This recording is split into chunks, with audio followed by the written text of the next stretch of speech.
Bueno, Azucena, nada, pues ya te lo dije personalmente, un placer tenerte. La verdad que eh, pocos, eh, pocas personas tienen la generosidad de Azucena y la humildad de los grandes, lo digo en serio porque lo he probado en carne propia.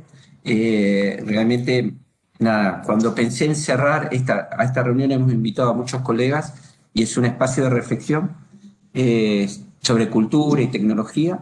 Y no pensé en otra persona que seas vos en que lo pudieras hacer. Y me contestaste a los 5 minutos y súper contenta, así que te agradezco, nada, te agradezco mucho que estés acá. Eh, el espacio nos juntamos cada 15 días, hacemos algunas cosas aparte. Esto es en el entorno dentro de, digamos, de la Comisión de Talento de ADRA, que la dirige Alejandro, a quien invité a participar. Es un espacio auspiciado y organizado por ADRA. Y bueno, lo que hacemos es juntarnos, hacernos preguntas e invitar a alguien como para pimponear algunos temas. Así que, de Bueno, vuelta. gracias a ustedes, yo feliz. Y sobre todo ADRA, que es una institución que durante tantos años se ha brindado a esta comunidad de recursos humanos. Así que con mucho placer, un honor. Buenísimo. Bueno, a ver, lo que hablamos es que vamos a tener una conversación que no está pautada ni programada. Eh, sí, por ahí pens- podemos arrancar con una pregunta mía y después arranca el resto. Pero yo pensé, digo, este fue un año muy particular. Vos ya venís hablando de temas de complejidad, hiciste como un viraje en tu carrera y en tu discurso y empezaste a poner algunos temas en la mesa. Y, y se podría decir que este fue un año realmente complejo. Fue un año muy duro para todos, a toda la gente que ves tiene responsabilidades gerenciales o de dirección en compañías importantes y relacionadas con talento. Y fue un año en donde la gestión de talento se tuvo que transformar. Y a mí me gustaría arrancar con una reflexión tuya sobre lo que viste, cómo fue esta transformación, qué estuviste viendo y tu experiencia, porque vos también te ayornaste, armaste cosas y lidiaste con la tecnología y armaste muchas actividades, estuviste muy activa en este cambio. Bueno, en principio decirles algo que, porque este año nos ha invitado mucho como a explorarnos, ¿no? A redescubrirnos. Se nos volvieron a plantear un montón de buenas preguntas, lo que siempre es bueno.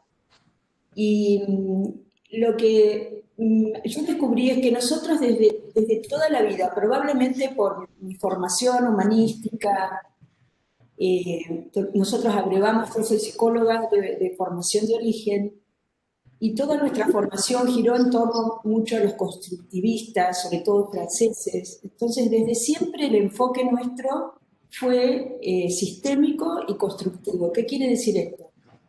Que siempre entendimos a la organización como un sistema y nuestro enfoque trataba de conectar esas partes que al estar desconectadas producían sufrimiento organizacional. Esto fue siempre así. Por supuesto, a lo largo de casi 30 años fue evolucionando esa comprensión, se fue perfeccionando. Pero ese enfoque siempre estuvo. Y por el otro lado, el constructivismo parte del hecho de que es que que es la propia organización la que evoluciona y se transforma, no es uno quien transforma la organización. Por lo tanto, lo único que podemos hacer es facilitar ese proceso. Y nosotros siempre construimos con el contenido del otro. Es decir, nosotros ayudamos a las organizaciones a que sean lo que quieren ser, no lo que nosotros o los libros o los modelos dicen que la organización debe ser.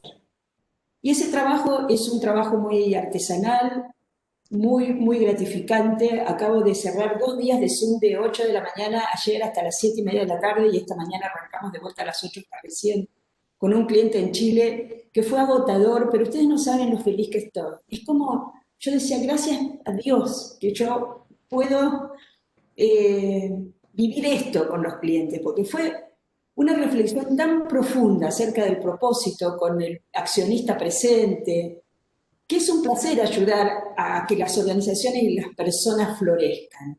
En este contexto, la pandemia lo que hizo fue poner arriba de la mesa, siempre digo esto, la complejidad del mundo que siempre fue.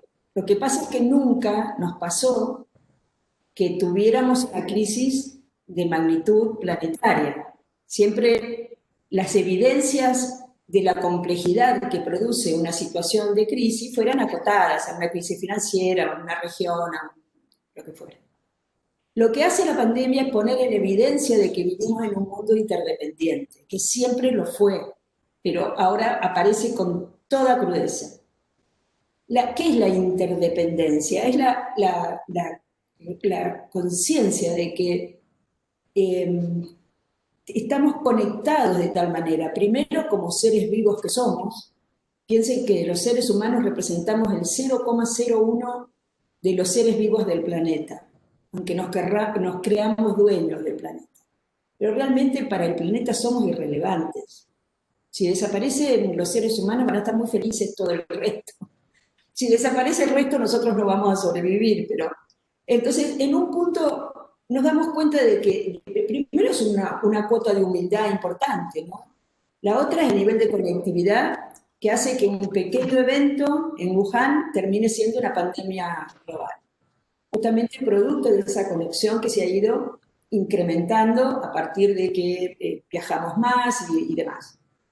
Pero al mismo tiempo, todas las restricciones que puso la pandemia nos hizo conscientes de que esas interdependencias generan vulnerabilidades. Por ejemplo, se cortan las cadenas de abastecimiento, porque de pronto no puede haber un transporte, una logística entre países porque hay pandemia y hay restricciones. Hay un montón de factores que nos hacen darnos cuenta de que sí, que tenemos dos caminos en realidad. Y ahora les voy a poner un poco de teoría a esto. Un camino es ser conscientes de la independencia de la interdependencia y fortalecer los lazos de colaboración, dándole más robustez.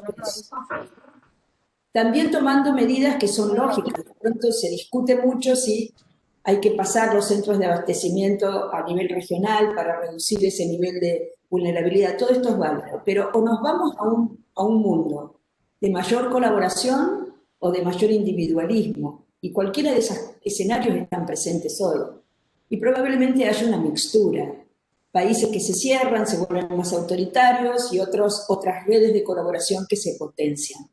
Lo que sí es que representa una oportunidad enorme para volvernos a hacer la buena pregunta de cómo, como especie, y ahora voy a la profesión para no irme tan abstracto, vamos a resolver los problemas complejos de nuestro tiempo. ¿Cómo lo vamos a hacer? Esa es una pregunta que tiene que estar. Y vos me decís por qué abrazo la teoría de la complejidad. Primero porque la teoría de los sistemas fue fundacional a la teoría de la complejidad, que tiene muchas capas. Es una metaciencia, hay un montón de ciencias que convergen. Lo que a mí me pasó es que, coherente con lo que toda la vida fue mi enfoque, me encontré con un cuerpo de conceptos explicativos de otras cosas que lo enriquecieron. Pero no me requirió un giro en el enfoque, sino lo enriqueció, con explicaciones que vienen mucho de la biología, al reconocer primero que las organizaciones son organismos vivos, saliendo del esquema mecanicista del que venimos muchos de post-revolución industrial, y que mucho de lo y que la naturaleza tiene mucho que enseñarnos.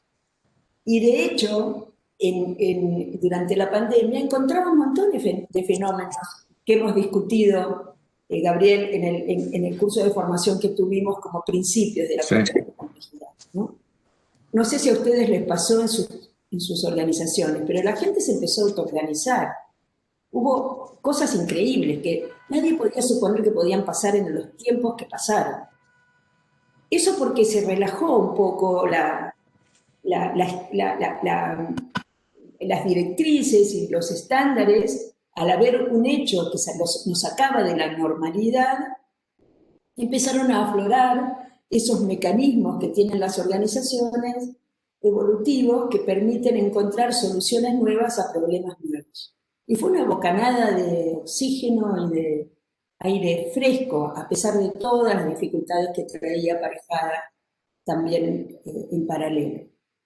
Entonces, lo que vi, para volver a tu pregunta original y aterrizarla, lo que vi, a mí me parece que este proceso es un proceso que estamos viviendo, que es penoso, que nadie lo hubiera deseado, pero que es de terrible oportunidad si lo sabemos aprovechar muy bien. Si tomamos 2 o 3 principios y empezamos a pensar seriamente cómo trasladar eso a las organizaciones para ayudarlas a evolucionar, para revitalizarlas y para ayudar a que se empiecen a crear nuevas condiciones, porque la organización de la que por lo menos yo vengo y varios de ustedes, algunos se habrán culturalizado, están perimidas, ya no sirven. Y la verdad que la gente cuando se organiza para resolver problemas, así surgen las organizaciones. Si hay un problema que resolver, bueno, ¿cómo nos organizamos para potenciar nuestra capacidad de resolución? Yo creo que eso en algún momento se disoció y la organización pasó a tener una finalidad en sí misma y perdió su propósito. Cuando uno escuchaba que la finalidad de la empresa es hacer profit, se perdieron, porque las organizaciones humanas cuando se juntan para resolver problemas, son problemas colectivos, no son el problema del accionista. En algún lugar los perdimos, y eso también lo traía Pedro Tarac el otro día. Entonces,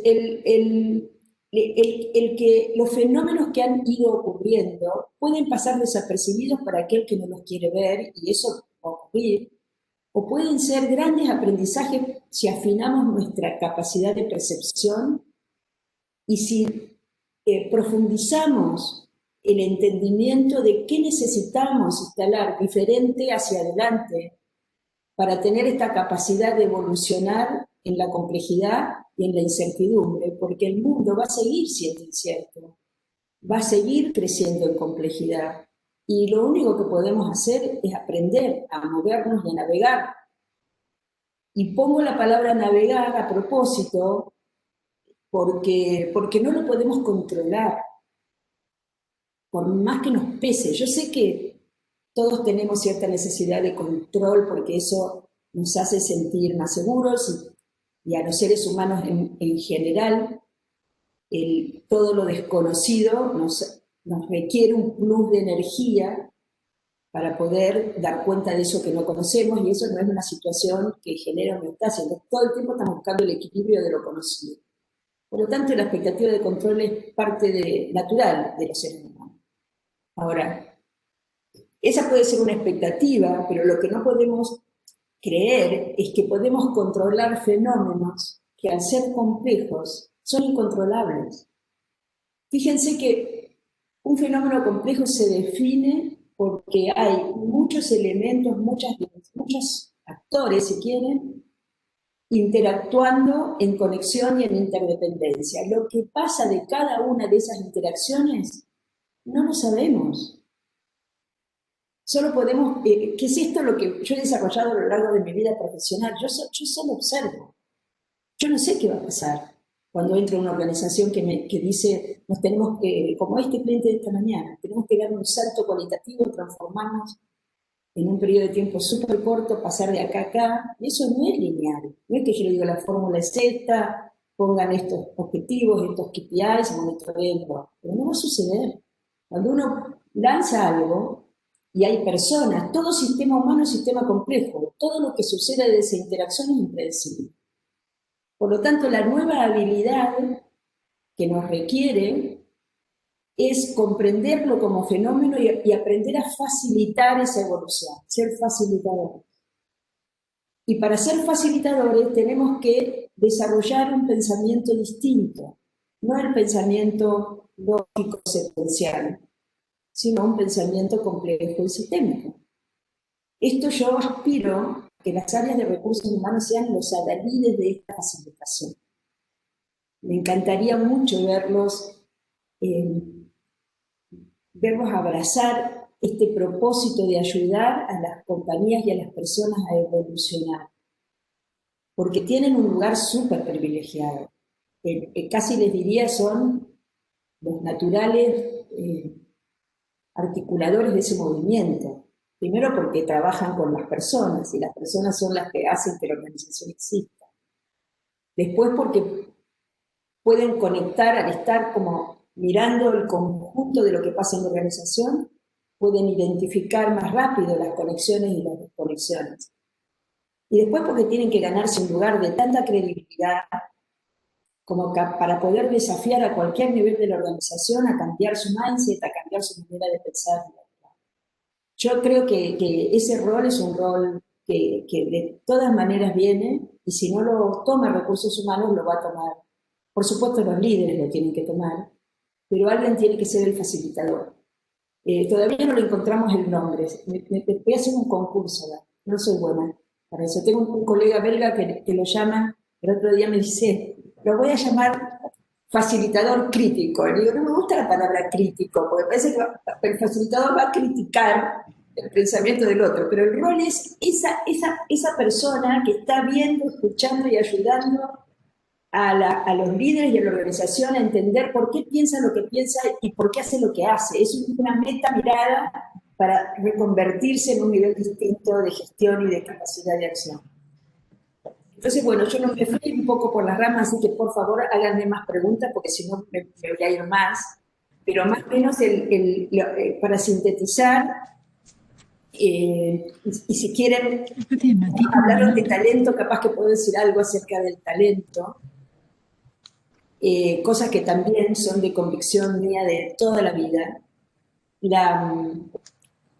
A medida que el contexto y las organizaciones se vuelven más complejas, requieren dos cosas en términos de talento o de capacidad. Una es mayor capacidad cognitiva para conectar más variables.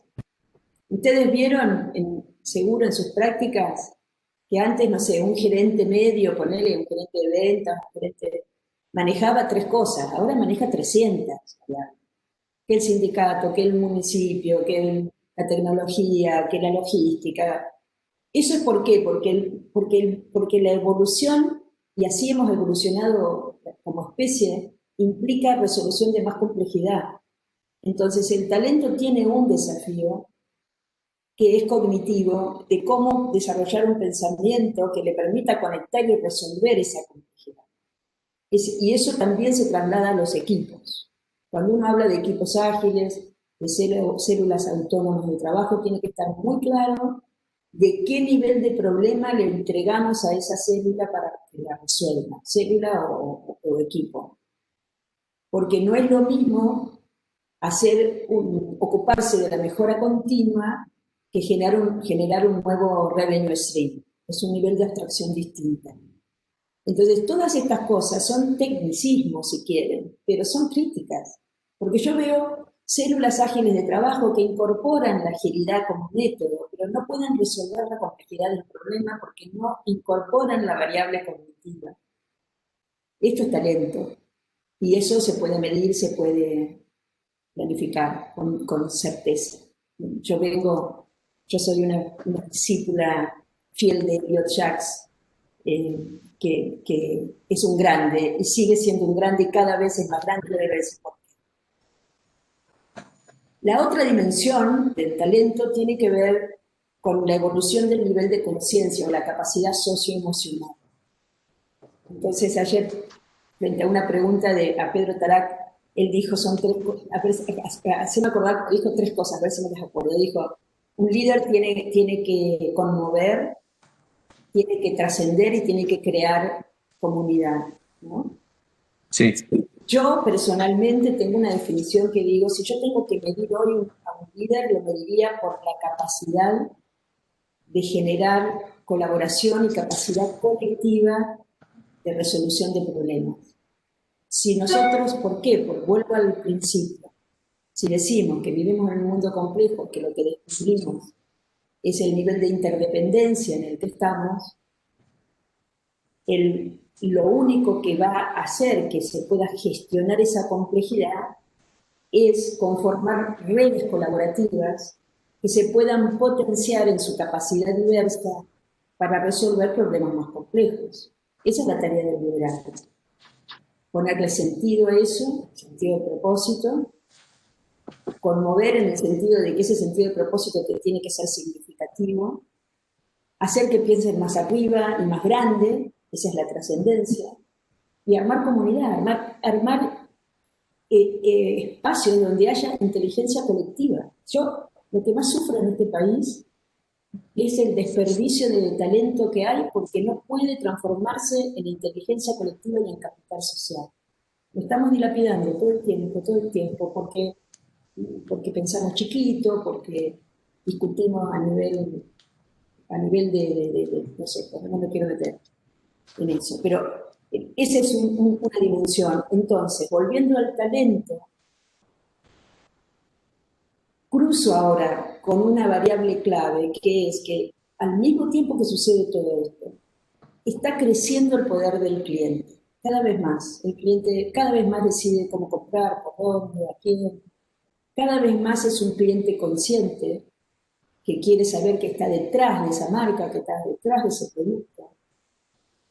Por lo tanto, las organizaciones que no estén comprendiendo a ese cliente cabalmente para generar un valor que sea para todos los stakeholders. La creación de valor siempre tiene múltiples destinatarios. Es el cliente, es el accionista, es la sociedad sobre todo, que es la receptora última del valor que las empresas crean y es la gente que la conforma. Entonces, si esto es así, si nosotros tenemos que poner al cliente en el corazón de la organización, nos tenemos que preguntar ¿a dónde vamos a enfocar ese talento? Esto es, ¿cuán clara tiene cada persona de la organización cómo contribuir con su tarea a crear valor? ¿Cuán desarrolladas tiene las habilidades para que ese valor se cree? Y la actitud para hacerlo colaborativamente. ¿Y cómo vamos a reconocer eso? ¿Por qué nadie se está preguntando cómo se va a compensar la creación de valor? Porque, digo, si yo quiero que la gente sea dueña, yo escucho mucho a mis clientes y me quedo con sus palabras a veces para desafiarlos, un poco ácida, pero cuando todos quieren ser ágiles y quieren que la gente sea dueña de su trabajo, todos dicen ownership, bueno, un montón de palabras que suenan lindas, pero no tienen ni idea de la importancia.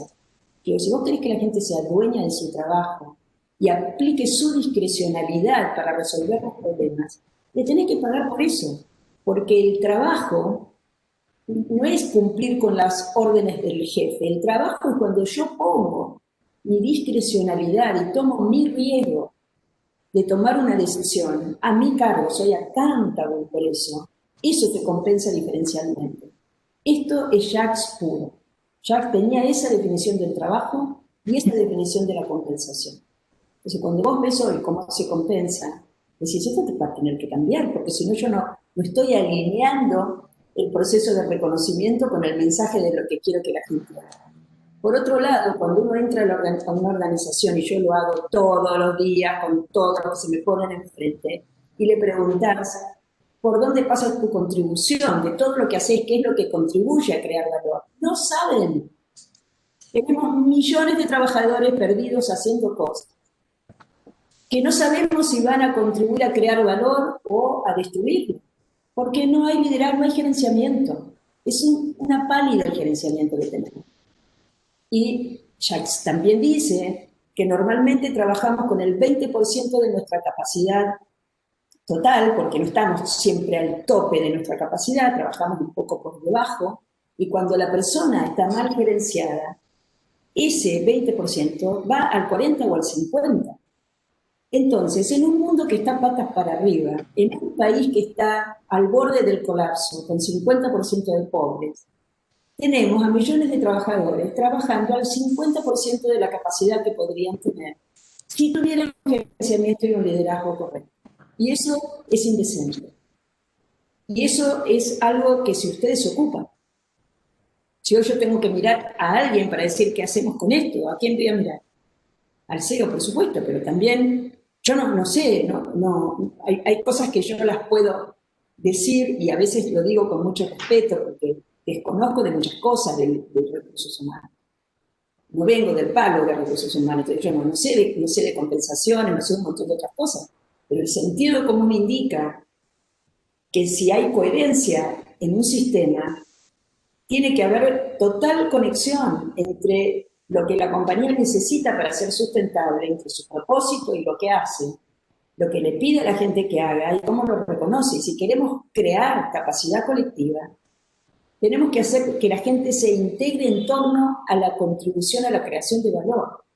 Yo no hablaría de otra cosa hoy, porque estamos en un periodo de reconstrucción, es peor que la posguerra. Cuando nosotros vemos las películas donde quedaron las ciudades, el otro día veía fotos de Múnich, devastadas, y cualquier película de posguerra muestra ciudades, bueno, tenemos una devastación peor, porque ahí había capacidad de reconstrucción, a pesar de todos los estragos de la guerra. Nosotros hoy estamos pulverizados por todos lados.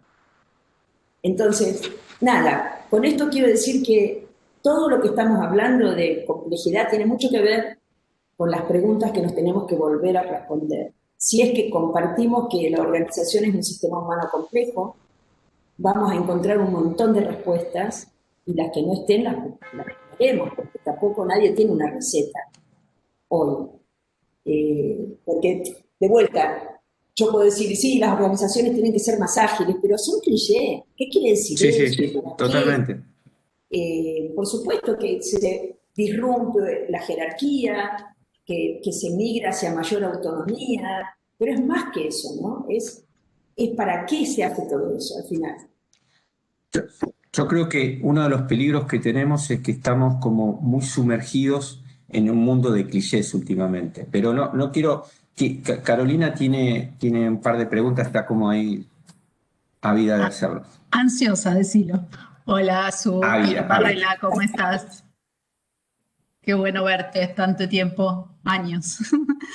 Bueno, a ver, lo primero que me viene dando vueltas en estos últimos tiempos y tiene que ver con lo que comentabas al principio es cómo te imaginás vos que de la misma manera que esto nos está dando un sacudón en esto, pensar la nueva normalidad o todos los nombres que queramos ponerlo, cómo también evitar esa propia inercia de querer volver como seres humanos, como vos decís, ¿no? Que somos, de querer volver a lo conocido, a lo nuevo, desde lo más tonto que puede ser esto de, bueno, no, tenemos que empezar a volver a las oficinas, como ya muchos están ansiosos también por decir, hasta esto, no aprovechar todo lo que acabas de decir, ¿no? Esta nueva forma es mirarnos distinto, pensarnos distinto, hacer nuevas preguntas, y decir, bueno, no, pero yo sabía ganar plata, entonces vuelvo a ganar plata. Y no hablo de crear valor. ¿Cómo te imaginas que se puede romper esa inercia? No va a poder ser, Carolina, porque, a ver, cuando hay cambios cualitativos, nunca se vuelve, no hay manera, no se vuelve. No puedes volver, porque ya no existe eso otro. Entonces, sí puede haber creencias de que podés hacerlo. Eso sí, uno puede tener la creencia de que puede replicar lo anterior, que es negar un poco que ese cambio existió, pero las condiciones de contexto no van a permitir que eso tenga frutos, digamos. Rápidamente te vas a chocar con la dificultad de que no va a prosperar. Por lo tanto, hay un estadio, cuando nosotros manejamos los procesos de transición, describimos tres momentos, ¿no? Hay un momento de uno donde uno, o si quieres cuatro, un momento cero donde tendés a replicar, que nos pasa a todos, ¿no? Yo, por ejemplo, me doy cuenta que hago sesiones virtuales que son analógicas. Meto lo analógico en el Zoom. Esto como natural, uno como que extiende lo que sabe, ¿no? Pero Exacto. rápidamente te das cuenta de que es una pavada, que tenés pero bueno, hay un primer momento donde vos replicás.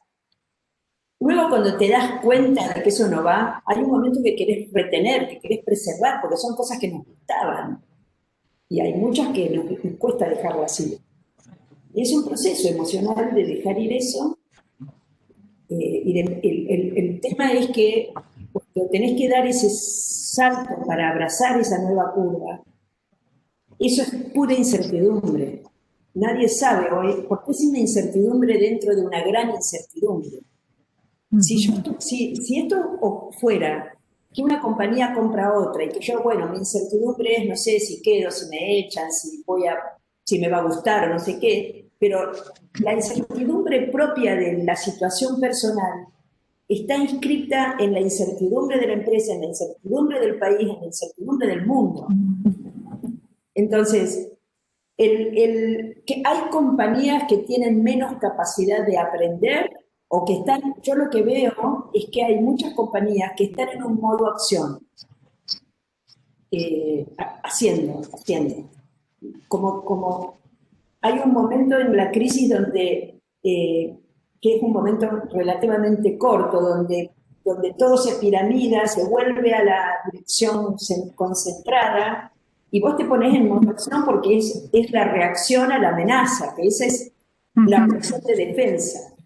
Ahora, pasado ese momento que lo vimos, el modelo es de reflexión-acción, porque si solo actuás, primero que te consumís la energía muy rápido, y después que no te sirve porque como la situación cambia tan rápido, si no estás reflexionando acerca de eso que cambió, no tenés posibilidades de tener respuestas adaptativas.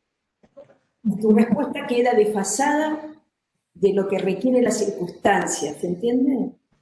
Yo no sé, quiero poner ejemplos sencillos porque no, perfecto. hacen ejemplos sencillos donde uno ensaya una respuesta que está desfasada de las circunstancias, como que ya no puede uno pedir eso en este nuevo contexto.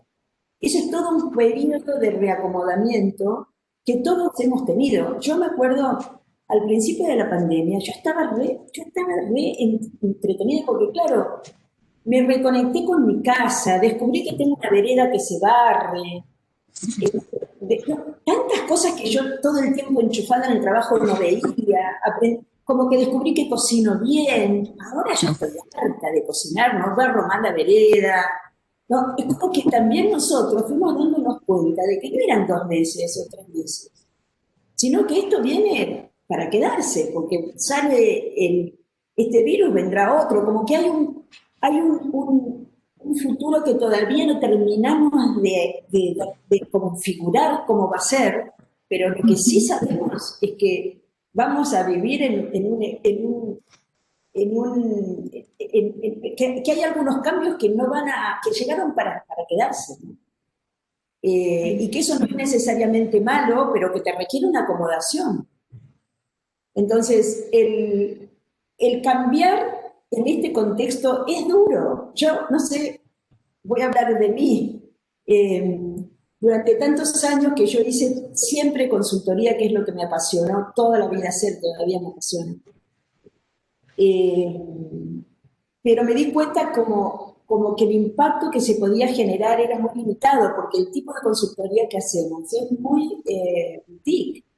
Si yo, ¿cuánta gente puedo formar para que pueda leer, intervenir, facilitar este proceso evolutivo de 1, 2, 3 años en una organización? ¿Cuánta gente puedo tener en mi consultora siendo totalmente autofinanciado? Eso tiene un límite. Entonces, en algún momento dije, quiero amplificar el impacto y empezamos a incursionar en esto de formar. Primero fue un grupo chico de 15, después este grupo chico de 15 se transformó en un motor enorme de crear cosas nuevas. Ahora me da mucha gracia porque tenemos una amplitud de edades. Hay uno de 35 y, bueno, no quiero decir las edades de los entonces el de 35 dice, no, tenemos que crear una startup y lograr financiamiento. Yo consigo la financiación, claro, todo el resto decimos, pará, ¿de qué estamos hablando?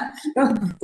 Pero bueno, no sabemos a dónde vamos a ir, cómo lo vamos a hacer, pero lo importante es ponerse a trabajar con otros y lograr transformar esto en una usina de nuevas ideas. Porque esto dispara creatividad. Cuando las cosas no van más, vos tenés que ingeniártelas. Todos ustedes deben haberse descubierto haciendo cosas increíbles en sus casas. resolviendo problemas como MacGyver, porque no tenés a quién llamar, descubriendo, no sé, cosas insólitas, ¿no? El otro día escuchaba a mi marido que decía genio, y yo digo, debe estar mirando a Messi. Y se decía a sí mismo genio porque había podido resolver no sé qué, de la manguera, de no sé cuánto. Pero claro, estamos todos tratando de arreglar las cosas con lo que tenemos, y eso es fuente de creatividad. Siempre que hay una crisis hay creatividad porque se rompe lo que está estructurado, lo que está fijado. Entonces, eso es lo que pienso, Carolina, como que hay expectativas que son irrealistas, que va a haber intentos de hacer reproducir lo que era, pero eso rápidamente nos vamos a dar cuenta que algo cambió. Y cuando te das cuenta, cuanto más rápido cambies, mejor, porque si no vas a estar en contra de la necesidad del momento, ¿no? Gracias. Laura. Sí, más que una pregunta, quizás es una reflexión y por ahí después termina en una pregunta, veamos cómo nos lleva. Cuando vos hablabas del tema de la creación de valor, ¿no? Y del tema de muchas veces que nosotros tenemos que de alguna manera liderar, porque en definitiva eso también queda en los líderes de los equipos, ¿no? Nosotros podemos ser quien lidera, quien lleva adelante recursos humanos, pero después, en definitiva, el último que acciona sobre los equipos es el líder de ese equipo, ¿no?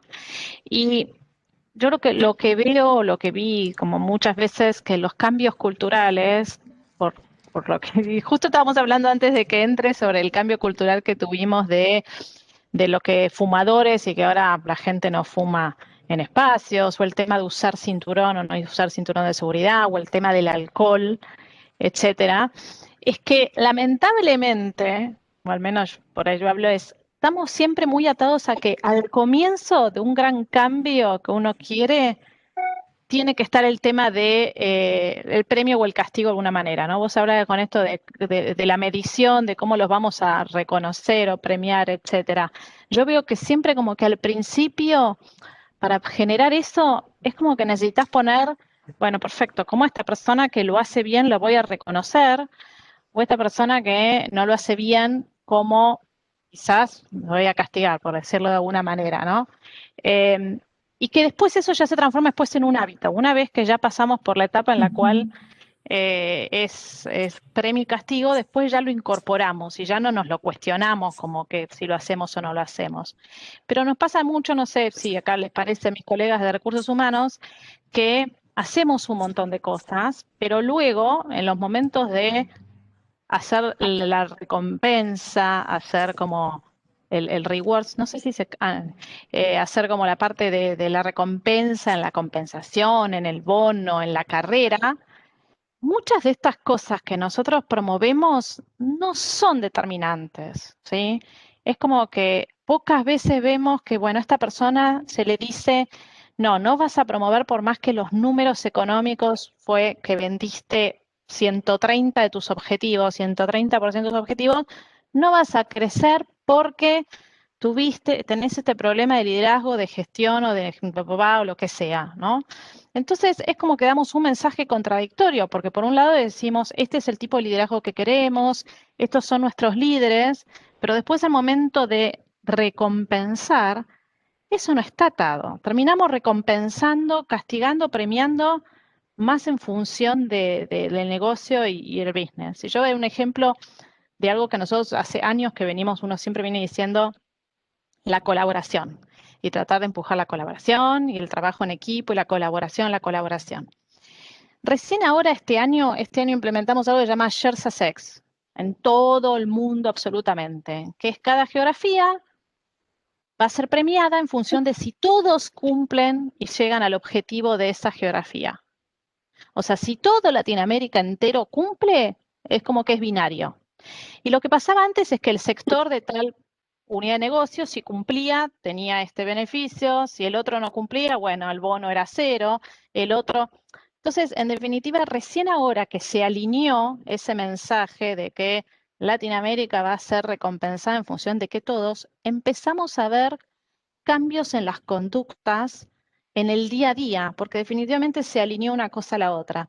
Entonces, acá viene mi reflexión y mi pregunta ¿es posible a veces generar digamos, un cambio en esto sin que la parte de alguna manera de recompensa esté alineada a este cambio? ¿Cómo lo ves? A ver, dijiste muchas cosas y no sé por dónde comenzar. Lo primero que me aparece es la dificultad del rol de recursos humanos, ¿no? Que también tienen que ustedes estar claros por qué los compensan. Está muy distorsionado el tema del rol. Porque, por un lado, porque los hacen responsables de cosas que no son responsables. Entonces,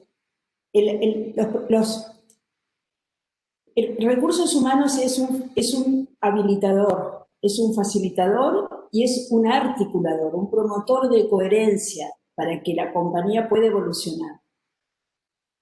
Y ustedes actúan a través de los líderes. No es que ustedes pueden hacerlo como área, porque no tienen, no son accountables de eso. Entonces, les coincido. yo digo, no sé, tengo miles de ejemplos, porque esta problemática la vengo viviendo hace muchos años, ¿no? Que ha ido evolucionando, pero si la compañía tiene un problema de liderazgo y dice que le pide a recursos humanos que resuelva el problema de liderazgo, está mal definido el problema y mal definida la solución. Porque el problema de liderazgo es del CEO, no es de recursos humanos. Entonces, ustedes tienen que tener esa capacidad de pararse a desafiar la definición del problema, para desafiar el enfoque de solución y para que ustedes sean compensados y valorados por ser facilitadores del proceso y no por hacerlo, porque si no terminan haciendo cosas que después frustran, los frustran ustedes primero. Modelos primero de competencias, modelos de recursos humanos, de liderazgo, métricas, lo medimos con 360, lo medimos con 180, y los líderes siguen haciendo lo que quieren.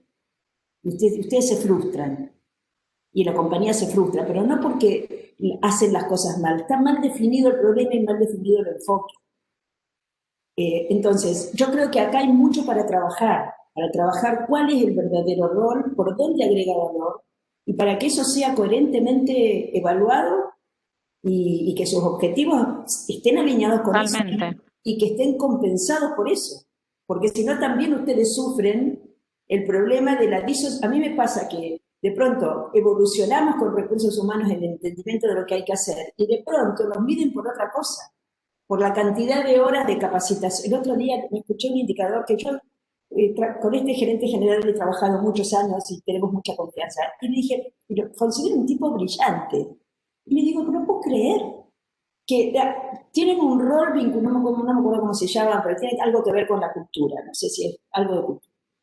Y digo, ¿por qué te miden? Por la cantidad de talleres transversales que yo hago en la compañía. ¿Puedes creer eso? Yo digo, perdón, a mi amigo, digo, un tipo brillante, no tengo ninguna duda de su capacidad intelectual. ¿Qué le falta? Entender. Le falta interlocutores que lo ayuden a entender eso que quiere. Yo sé que él quiere que esa organización se transforme y sea mejor, pero no sabe cómo. Entonces, apela al cómo que puede, y todo el mundo toma ese cómo y lo ejecuta en vez de desafiarlo. Entonces yo creo que tienen que crecer en esa capacidad de desafiar y de ayudar a pensar y de ayudar a generar buenas soluciones para los problemas que la organización plantea. Ahí van a ser piezas infernales, ¿no? Porque son los que aceitan, los habilitadores, los facilitadores. Y ustedes no. ¿Cuántos años llevamos escuchando quejas de que lo que pasa es que los líderes no hacen, los líderes no dan otra información, los líderes no hacen? El problema no son los líderes, el problema es lo que nosotros pretendemos que los líderes hagan. Cuando ya tanto tiempo eso no funciona, olvidémonos, tenemos que cambiar la definición, cambiar la manera, porque no estamos yendo por el lugar correcto. Entonces es un momento lindo para hacerse todo estos replanteos. Y hay que hacerlo a alto nivel, sin temor. No tengan temor porque no hay otro camino, es decir, que recursos humanos definan los procesos de desempeño, de desarrollo. Esa es la tarea como el ticket to play, es como no pasa por ahí el valor. Eso es lo básico. Es lo básico. El problema es qué haces con eso y por qué y para qué lo estás haciendo. En qué momento de la organización. Leer el momento del ciclo evolutivo. No es lo mismo una compañía que está en un estadio de consolidación, que una compañía que está creciendo, que una compañía que está transicionando. Cambia totalmente lo que hay que hacer en términos de talento, en términos de gestión, en términos de liderazgo. Todas esas son cosas que recursos humanos tienen que manejar y tienen que ayudar, porque la organización plantea un problema. El tema es ayudarlo a definirlo bien para ayudar a poner la solución correcta. Y para eso se requiere una evolución en el... Yo me imagino que a futuro, no sé si son locuras mías, pero yo creo que cada vez la gente va a ser más autónoma en decidir qué hacer, cómo hacerlo, cuánto ganar, cuánto trabajar. Yo una vez que fui a hacer un curso en Inglaterra, fuimos a visitar varias compañías, estoy hablando del 2015, por ahí, que no tienen nada de lo que conocemos, pero nada, chicas, les juro, es impresionante. Una compañía de cosméticos que opera en 19 países, que no tiene recursos humanos, no tiene marketing. La gente decide qué hacer, cuánto trabajar, cuánto ganar. Y yo digo, ¿cómo hacen? Porque el CEO era un muchacho muy interesante y su segundo, no me acuerdo cuál era el cargo, porque los nombres también eran distintos, era músico, ¿no? Y él me decía, esto es como manejar una gran orquesta. Yo digo, sí, esa metáfora la usamos bastante nosotros para entretener, pero ¿cómo se hace, no? Cuando las mujeres tienen chicos, entonces dicen, no, yo voy a trabajar solo 3 horas, quiero hacer esto, no quiero estar desafiada acá, y después los chicos crecen y cambian, y dice, ahora quiero. Articular todo eso es un laburo. Y la compañía gana plata, funciona, internacional. Le pregunté al CEO, ¿en qué ocupas tu tiempo? Y él dice, en una sola cosa, en que el señor que extrae el elixir de la flor en África lo haga sin dañar la flor y que ese producto que nosotros prometemos al cliente, que tiene todos estos beneficios, realmente sea el producto que prometemos entregar. De eso me ocupo, de esa coherencia. De nada más. Dice, todo el resto lo hace otra gente. Entonces, en la medida que vamos yendo por ese camino de clarificar el propósito, de trabajar para crear valor para el afuera, empiezan a cambiar muchas cosas para el adentro y también el rol de recursos humanos. Luego, ¿en qué lugar entra el refuerzo? Recuerdo que una vez en Transantiago, en Chile, nos consultaron porque los señores que manejaban los buses dejaban pasajeros, hacían trencito y dejaban pasajeros sin subirse al bus. Y que ellos decían, tenemos que generar un cambio de comportamientos, un cambio cultural. Yo hice 2 preguntas. ¿Por qué les pagan y por qué los miden? Sí, es eso. Entonces, así, pero en 2 minutos. ¿No? Entonces me dicen, no, por el cumplimiento del tiempo del recorrido. Digo, bueno, cambien las métricas. Entonces sí cuenta la métrica. Ahora, no es pavloviano, somos seres humanos, porque también vemos a muchos que vienen de la vida ingenieril que meten métrica todo creyendo que la métrica cambia el comportamiento. No somos Homo sapiens. Para el que no se enteró, entonces los métodos pavlovianos los dejamos para los perritos. Entonces, el tema es, Laura, que vos decís, al principio tenés que poner una penalidad, multas, lo que fuera, comportamiento social. El comportamiento social tiene mucho de esto, pero igual se transgrede. Cuando vos ves una plaza que tiene todos sus caminos bien trazados y que por el medio del césped hay un caminito abierto, ¿no? Es porque la gente pasa por donde entiende que tiene que pasar, no por donde el caminito dice. Yo tengo en mi oficina, que cambió la mano por el Metrobús, había una senda peatonal justo en la esquina que la sacaron y la corrieron una cuadra. La gente sigue cruzando, viejitos de 90 años con bastón, mujeres embarazadas, con bebés, sigue arriesgando la vida para cruzar todo ese lugar. No puedo creer, yo tengo fotos, les juro, empiezo a decir, porque en algún momento voy a empezar a ver muertos, ¿viste? Vos ves los colectivos, los autos, y el viejito ahí en el medio tratando de ver si te pasa. Entonces, bueno, nada, con esto quiero decir, yo apelo a la conciencia, que la evolución es una evolución de conciencia, porque si no, no es evolución, se te vuelve para atrás. No sé si vos lo tenés, Gabriel, porque lo pusimos en la bibliografía, algo que trabaja sobre los leverage points, ¿no? De Meadow, es una autora. Los leverage points son como esas palancas en que vos te parás para promover el cambio. Y toda la parte esta de métricas y demás está dentro de los 12, pero al último lugar, no es lo primero. Ahora, si no está, le resta coherencia, porque estás generando una contradicción entre lo que pedís y lo que compensás. Esa contradicción hace que el proceso se te Exacto. Entonces, lo que cuenta es la coherencia de lo que vos estás pidiendo, de lo que estás evaluando y de lo que estás compensando. Eso es sistémico, es una coherencia sistémica. Ahora, yo no empezaría, el comportamiento social es distinto, porque son grandes masas yo hablo más de la organización. Yo no empezaría por la métrica. Es decir, para mí la métrica acompaña a todo el proceso de toma de conciencia de por qué y el para qué tengo que hacer algo distinto. Eso es lo que te permite evolucionar en la madurez de la organización. Lo otro es que siempre tienes que estar como vigilante del cumplimiento. Coincido, si no hacemos baby caring, pero esto que vos dijiste a mí me quedó acá lo que acabas de decir. Es el tema, no es que es el driver principal para gestionar ese cambio, para generar el cambio, pero si al final no es coherente, todo lo que vos pudiste caminar hacia adelante, cuando eso no es coherente, hace que todo se rompa, digamos, como que avanzaste, volvés a la... En que ustedes piensen que el comportamiento en gran medida, yo diría en casi toda la medida, es un efecto del sistema. Es decir, no es que cuando alguien dice, ayúdame con este equipo directivo que tiene un problema de comportamiento, yo nunca miro el comportamiento de individual, porque yo siempre creo que vos mirás el sistema, ¿qué lo produce el comportamiento?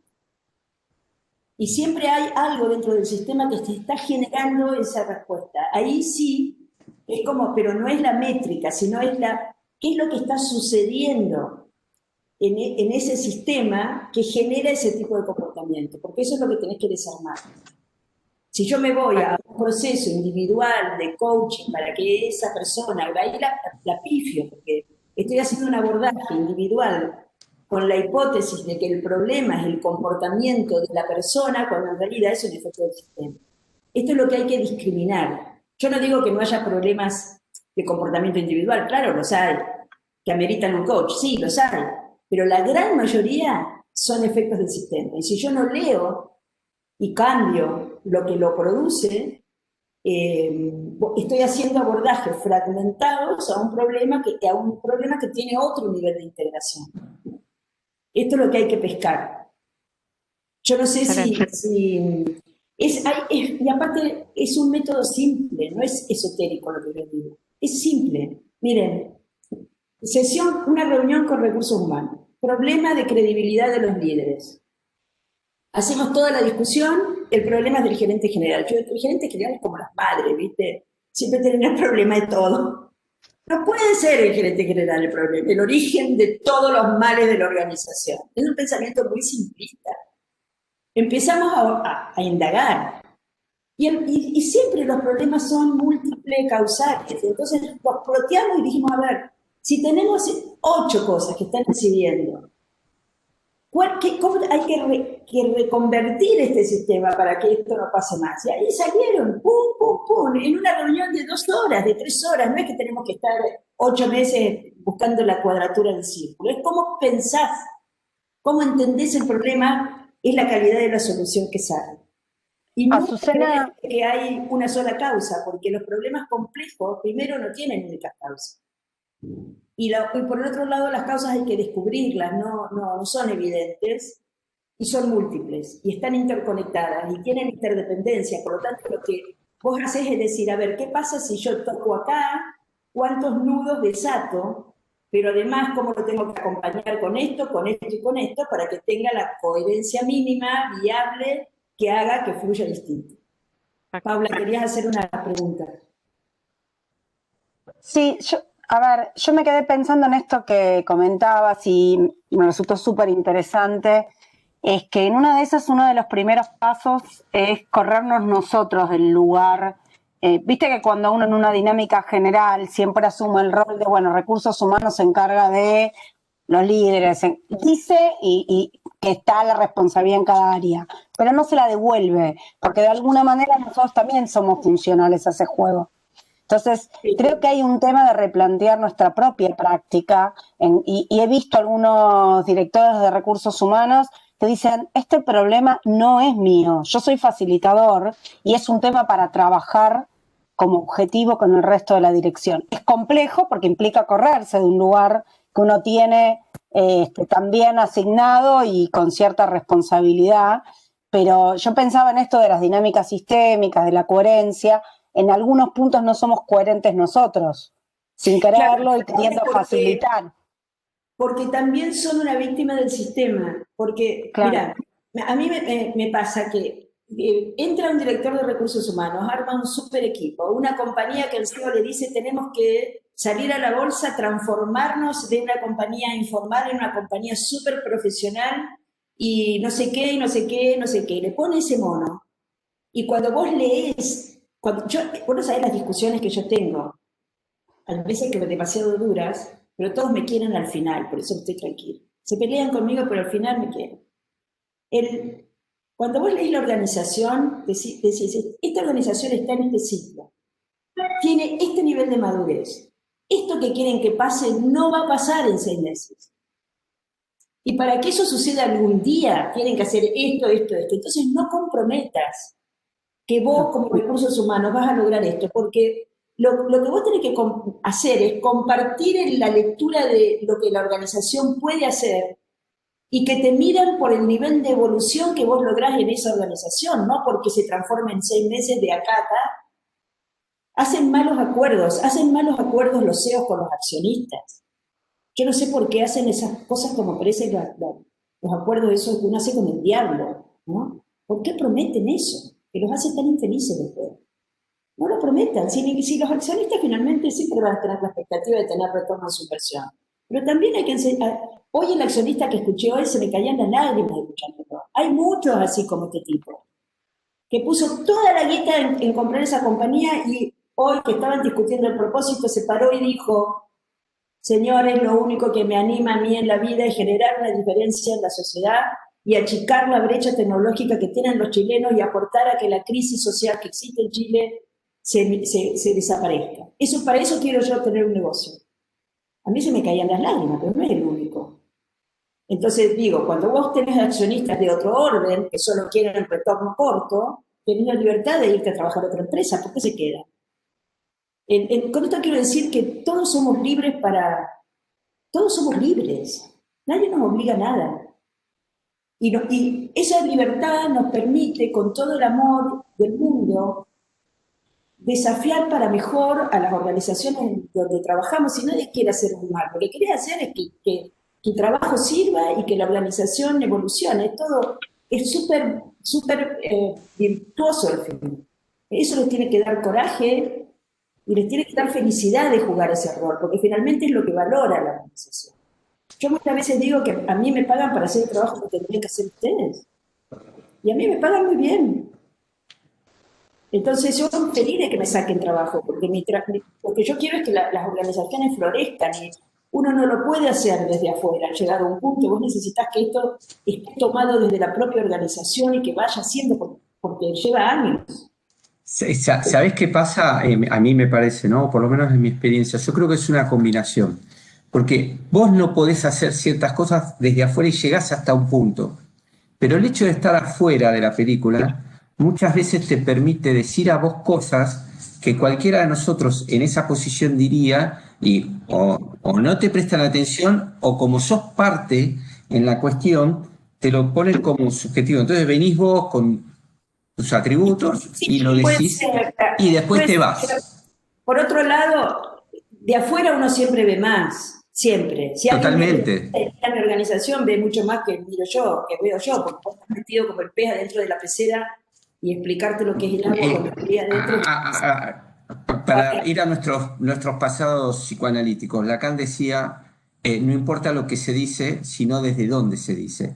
Y muchas veces el lugar de un consultor tiene que ver con esto, con alguien que viene descomprometido y dice, no, mirá, esto pasa así, y por ahí dijiste lo mismo que viene diciéndole todo el equipo de dirección al CEO, pero te van a escuchar de otra forma. Yo creo que es una mezcla que bueno, un poco es...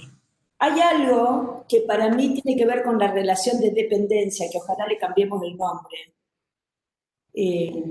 Totalmente, pero uno no totalmente. puede perder la independencia de juicio y la libertad de decir, porque de ahí depende si lo haces desde un lugar de Totalmente. sano, amoroso, constructivo. Totalmente. Ahora, si en algún lugar, no sé, hay organizaciones y organizaciones donde hay más espacio para esto que otras, pero el restringir tu pensamiento por temor a perder el trabajo, a perder lo que fuera, te empobrece finalmente la puerta. Te hace miserable, te diría. O sea, se termina pasando esas organizaciones que son... Yo nunca tuve miedo de perder el trabajo, y capaz que es irracional lo que digo, porque sé lo que es perder el trabajo para mucha gente en contextos de crisis. Entonces no lo digo como haciéndome... No. Como posición subjetiva, de que cuando uno empieza a temer perder, empezás a restringir tu capacidad de ser. Y ahí es donde pierden todos. Y bueno, es todo un largo trabajo generar esos entornos de confianza, esas relaciones de libertad, que esa diversidad, que se acepte esa diversidad, el cuestionamiento sano. Es parte de lo que necesitamos las organizaciones que sucedan, ¿no? Porque si todo va en tu uniforme, en contextos como estos, que necesitas recrear a la organización, la tenés desde dónde, porque tenés todo uniforme, tenés que abrir a la diversidad. Eso hay que aprender a que esos entornos cuidados, y digo cuidados porque tiene que haber seguridad psicológica, para que uno diga lo que piensa y para que eso que se dice sea tomado constructivamente y sirva para construir, y sea escuchado, sea registrado, ¿no? El grupo de recién había gente de 40 años y gente de 6 meses de compañía, y en algún momento entró el accionista. Bueno, el gerente general me dijo, tengo preocupación de lo que sucede en esa interacción.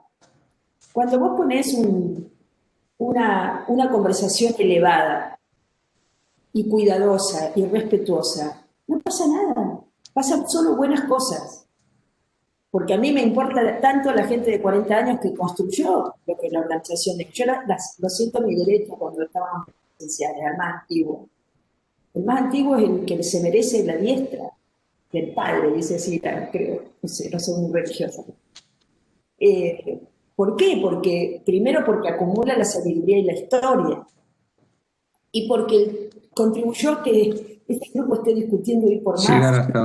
Entonces, no hay nada y que de pronto venga un chico nuevo con otras ideas y que sea tequi y que maneja lo otro, bueno, bienvenido, pero tiene que respetar, tiene que ser en un marco de respeto a lo que viene siendo, ¿no? Entonces, cuando vos lográs que esa movida sea así, eso se empieza a integrar en algo superior. Y eso es lo que creo que hay que modelar para poder generar los entornos colaborativos y la inteligencia colectiva. A mí no me importa que piense diferente, me importa que escuche como yo pienso y yo escuchar lo que el otro piensa, porque seguramente en esa interacción estamos evolucionando. Es el valor. Los cerebrales, nuevas cosas pasan cuando uno... A mí me encanta hablar con gente muy distinta, me llama mucho la atención hablar con gente muy distinta. Me acuerdo que un día en un viaje, un señor indio, nos ponemos a conversar, que tenía una maestría, estaba haciendo un doctorado, no me acuerdo, venía de algún lugar, sobre sistemas de gobierno. Entonces le pregunté que a qué había llegado como producto de su estudio, de su tesis. que las democracias no está demostrado que son las que mejor garanticen el bienestar de los pueblos. Yo casi me morí. ¿Cómo que las democracias? Cuando uno tiene una convicción y alguien te dice algo distinto, vos decís, wow. Y bueno, ahí nos pusimos a hablar y por supuesto tenía todos sus... es discutible su conclusión, desde dónde lo dice y todo lo que fuera, pero a veces confrontarnos con alguien que ve la realidad distinta, porque la realidad no es como la veo yo, no hay realidad por fuera de quien la ve. Entonces cuando nos damos cuenta que la realidad, hay tantas realidades como personas las miran, y que nadie es dueño de un cacho de realidad, te empezás a dar cuenta que ahí está la riqueza de la construcción. Y eso, bueno, nada, digo, a veces quienes vamos de afuera a una organización, también hay quienes entran a una organización y tratan de ser contratados mucho tiempo y son complacientes, hay de todo en la vida del Señor. Lo que digo es, desde dónde uno se para como lugar de contribución al otro, ¿no? ¿En qué posición subjetiva te parás? Si es en una relación constructiva, interdependiente, respetuosa de las diferencias, que te alienta a expresar con libertad tu pensamiento, donde hay seguridad para que te valoren por lo que sos y te respeten, o no. Esas son cosas que hay que empezar a trabajar, porque es parte de lo que necesitamos para adelante, ¿no? Vero, vos tenías una... Sí, igual te digo que desde que lo dije hasta ahora tengo mil cosas más, pero voy a tratar de retomar lo último. Yo particularmente estoy 100% de acuerdo en todo lo que decís. Parece que hasta que estás relatando una charla que tuve hoy a la mañana con mi director y bueno, hablando de temas de transformación. A mí creo que respecto a lo último, es más una reflexión, yo estoy 100% de acuerdo de que quienes estamos dentro de la organización debemos ser quienes lideran estos espacios, facilitan y promueven el cambio, pero también me parece que la ayuda de un externo bien usada, porque a veces, como vos decís, hay gente que por ahí quiere perpetuarse en las compañías, ayuda mucho y facilita. Y por ahí el desafío es cómo hacemos para que esa intervención tenga ese sentido y en algún punto hasta revalide lo que la gente interna dice y nos ayude a crear un escenario colectivo y no ser solo un loco que está diciéndolo y todo el resto callado, porque eso se ata con otra de las cosas que iba a decir, que para mí el cambio está ahí en repensarnos en nuestro rol. Pero ojo, no perdamos de vista algo que yo vengo trabajando mucho en este último tiempo y que a veces se desestima, es que cuando uno cambia hay mucha vulnerabilidad puesta en juego, ¿no? Y esa vulnerabilidad te hace decir, si vos realmente no estás dando lo que te piden que hagas y que hay un consenso de años de historia en donde las compañías dicen, bueno, recursos humanos me va a dar esto, me va a dar lo otro, hay una pérdida ahí de llamarlo poder, llamarlos de espacios de acción, llamarlo de los que sea, que hay que poder administrar, es decir, bueno, no es que yo no te voy a dar ningún valor, trabajemos juntos en el valor que te voy a dar y eso me parece que es un camino largo, que lleva tiempo, que no es de un momento para el otro y que hay que estar dispuestos en todo el ecosistema de la organización, ¿no? Pero bueno, me quedaron un montón de cosas por decirte, Porque lo que cambia es el criterio, lo que cambia es la naturaleza del poder. ¿Dónde está? ¿De qué naturaleza es el poder que uno ejerce? Y el criterio de éxito, eso es lo que tiene que cambiar. Porque si a mí me dicen, mira, te mido porque vos entres en marzo y en julio la organización pase de acá a acá, y yo acepto ese contrato, voy a empezar a hacer push para que la organización haga cosas y voy a poner una métrica para que cumpla la métrica. Ahí es donde se distorsiona. Claro. Esto es como cuando dicen la encuesta de clima o cualquier encuesta que dice, bueno, tenemos que hacer un plan de acción para reducir las brechas que surgieron en la encuesta. Incorrecto. De pronto hay brechas que son irrelevantes para el momento de la compañía. ¿Por qué van a trabajar para mejorar la medición? Es al revés, ¿no? La medición es el servicio de... No sé cómo explicarlo, pero hay distorsiones que no pasan el filtro de un razonamiento simple, de crítico acerca del para qué lo hacemos. Y eso no es un problema de ustedes como personas, es un problema del sistema. Hay algo que está mal definido en términos de cuál es la naturaleza del rol, qué se espera del rol y cómo se lo mide en términos de contribución. Creo que eso es un camino a recorrer, ¿no? Pero que nada, que yo lo único que apelo es a que no pierdan su poder y su libertad de transformar eso que ustedes ven que no es el camino correcto. No se resignen a que se cierre. Porque si se basan desde el buen lugar van a ayudar a otros también a que las cosas no lo frustren, y ustedes también. Yo veo mucha gente frustrada de recursos humanos. Me da lástima porque son capacidades que necesitamos mucho. Entonces, nada, que no todo el año haciendo este sistema y ahora no lo adoptan, ahora no lo quieren, y ahora, bueno, no sé, como que está bueno que uno se ponga en la reflexión-acción. Tomémoslo y busquémosle el por qué sucede para que no siga pasando, digamos. Y tienen toda la libertad para plantearlo a cualquier nivel. Yo nunca he visto puede ser que suceda, pero sobre todo la gente joven que se planta frente a un CEO con esa frescura a decir lo que ve y lógico, que todo el mundo lo ve, nunca he visto que nadie lo tome a mal, al contrario, ¿no? A veces son necesarias esas miradas desafiar que pueden ayudar a ver de otra manera las cosas. Al contrario. Azu, algunos ya se fueron porque atrás les cortamos. Estoy al filo, y gracias que no se la compu ni nada. No, impresionante. Se nos cayó un montón de veces a nosotros, pero vos por suerte estuviste perfecta. Ayudó la tecnología. Nada, un placer enorme como siempre escucharte. La verdad que todos te agradecieron, los que se fueron, y te dejaron muchos saludos. Y Gracias bueno, nada, en nombre de la comunidad de ADRA y de todos nosotros, infinitas gracias. No, gracias a ustedes y encantado de haber compartido. Los respeto mucho y espero que lo que venga sea muchísimo mejor. Confío en que vamos a hacer que así suceda. Así que cuento con toda esa energía para que ayuden a crear esta nueva coherencia que necesitamos todos para transitar este mundo tan loco que nos toca vivir. Totalmente. Abrazo entonces. Totalmente. Chao. Nos vemos. Feliz año. Gracias. Gracias. Chao, chao.